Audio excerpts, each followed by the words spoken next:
Ontem eu comecei a fazer o curso de batismo, né? Pro batizado dos gêmeos. Como eu já tinha falado aqui, o batizado deles vai ser dia 8 de janeiro. E é no mesmo dia que vai ser o sacramento do nosso matrimônio. E ontem fui pro curso de batismo, né? E foi muito legal, sabe? Assim, acho que me surpreendeu positivamente, né? E eu comecei a entender por que que é importante fazer o curso de batismo antes de batizar nossos filhos, né? É uma boa revisão daquilo que diz a doutrina católica sobre o batismo. E algumas pessoas perguntam, né, por que batizar os seus filhos tão pequenos, né? Por que não esperar eles crescerem para serem batizados, para eles escolherem, decidirem o que eles querem ser?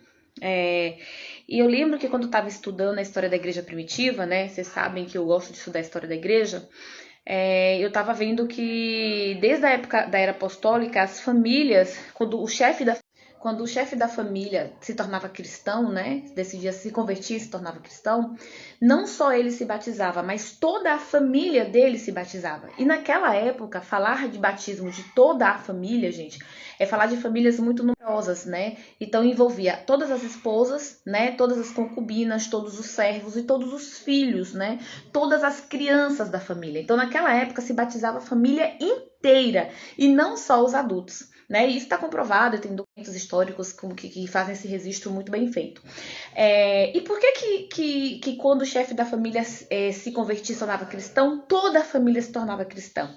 Porque o chefe de família, ele é responsável, né, por cuidar, proteger e amar a sua família, né? Geralmente o chefe da família era o pai da família, né? Era o homem da família, o esposo, o pai.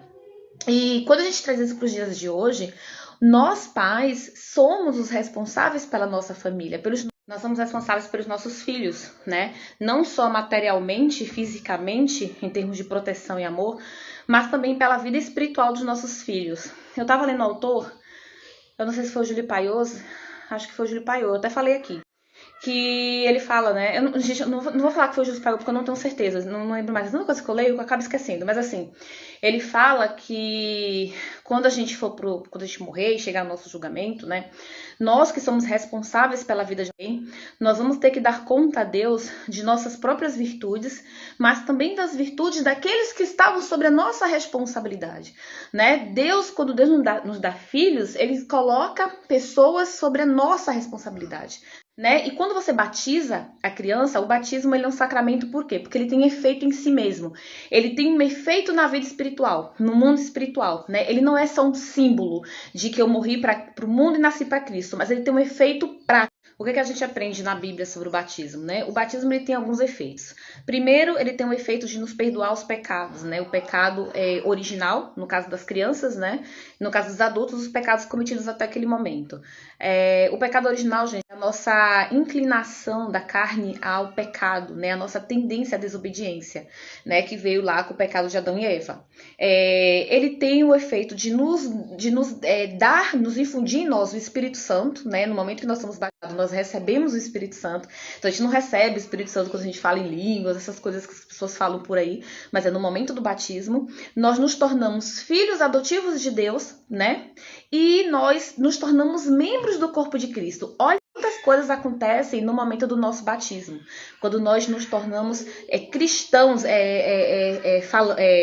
quando nós nos tornamos cristãos, o que acontece através do batismo. Enquanto a gente não se batiza, né, a gente permanece. E aí a gente pode fazer algumas perguntas, né? Por que quando nossos filhos nascem, nós damos nome e sobrenome a eles? Por que, por exemplo, que eu furei a orelha da minha filha quando ela estava com 3 meses de vida? Né? Por que visto minha filha de uma determinada forma? Né? Por que eu decido dar uma determinada educação para minha filha? Por que não esperar ela crescer, eles crescerem, para tomar suas próprias decisões, né? Por exemplo, Matias, pode ser que um dia Matias não goste do nome dele, ou que Maria Cecília não goste do nome dela. Ou por que eu não esperei Maria Cecília crescer para ela mesma decidir se quer ou não furar a sua orelha, né? Por que eu visto Maria como uma menina, já que ela pode escolher ser um menino quando ficar grande, né? Obviamente, né, como eu acredito ideologia de gênero, estou dando só um exemplo. Por que nós não esperamos nossos filhos crescerem para tomar as próprias decisões? Por que nós, pais, tomamos decisões por nossos filhos, né? Nós fazemos isso porque nós somos responsáveis pelos nossos filhos. Nós somos autoridade na vida dos nossos filhos, né? Nós damos nome e sobrenome aos nossos filhos quando eles nascem, porque nós estamos dizendo para o mundo que aquela criança pertence a uma tribo, pertence a uma família, né? Porque aquela criança, ela pertence a um círculo social, né? Nós estamos dizendo que nós somos, né, os responsáveis, as autoridades sobre aquela criança. Aquela criança nos pertence.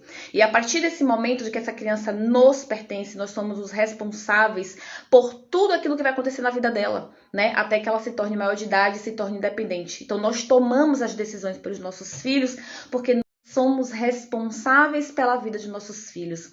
E por que nós não somos responsáveis pela vida espiritual de nossos filhos? Então, quando nós batizamos nossos filhos, nós estamos dizendo para a sociedade, dizendo para Deus, que nós estamos dizendo para Deus que nós nos responsabilizamos por torná-los cristãos, né? Nós estamos dizendo, Senhor, nossos filhos são teus, né? Nós estamos inserindo nossos filhos no corpo de Cristo. Nós estamos assumindo a responsabilidade de educá-los e fazê-los crescer na fé cristã. Nós assumimos a responsabilidade de que eles cresçam membros saudáveis do corpo de Cristo. É isso que nós estamos dizendo. Nós estamos nos responsabilizando pelas virtudes de nossos filhos. Virtudes essas que nós teríamos que dar conta no dia do juízo final, no dia do nosso julgamento, né? Nós não vamos esperar nossos filhos crescerem para decidir, né? Eles podem fazer isso realmente quando eles estiverem maior de idade, mas a Bíblia fala, ensina ao teu filho o caminho que deve andar, e mesmo que envelheça, não se desviará dele. Então nós fazemos o batismo de nossos filhos, crendo nessa promessa, crendo nessa palavra que está descrita em Provérbios, né? E crendo que nós somos autoridade. Finalmente eu vou terminar o que eu estava para falar, porque eu tive que parar para dar banho nas crianças. Essa questão do batismo, né, na infância, ela é tão importante que Santo Agostinho e Santa Teresa d'Ávila, eles falam na biografia deles, né, na autobiografia deles, sobre o impacto dos pais na vida espiritual deles, né? Santo Agostinho, ele chega a lamentar o fato da sua mãe não ter batizado ele na sua infância. Ele entende que não ter sido batizado trouxe consequências para sua vida espiritual, sobre o impacto dos pais na vida espiritual deles, né? Santo Agostinho, ele chega a lamentar o fato da sua mãe não ter batizado ele na sua infância. Ele entende que não ter sido batizado trouxe consequências para sua vida espiritual. Ele demorou 30 anos, basicamente, para encontrar Deus, né? E ele atribui essa falta de Deus na vida dele um tanto a ausência do batismo, porque desde daquele tempo já há o entendimento de que o batismo ele tem um efeito real na vida do batizado. Então eu acho isso incrível, assim, e você só consegue realmente compreender, né, como é importante batizar os nossos filhos quando a gente vai para a história da igreja primitiva e você entende como que a igreja realmente entende o significado do batismo, né, para os cristãos. Então, você vai adiar que seu filho se torne filho de Deus, você vai adiar que seu filho receba o Espírito Santo, você vai adiar que o seu filho se torne membro do corpo de Cristo, você vai adiar que o seu filho se torne cristão, né? E se não der tempo?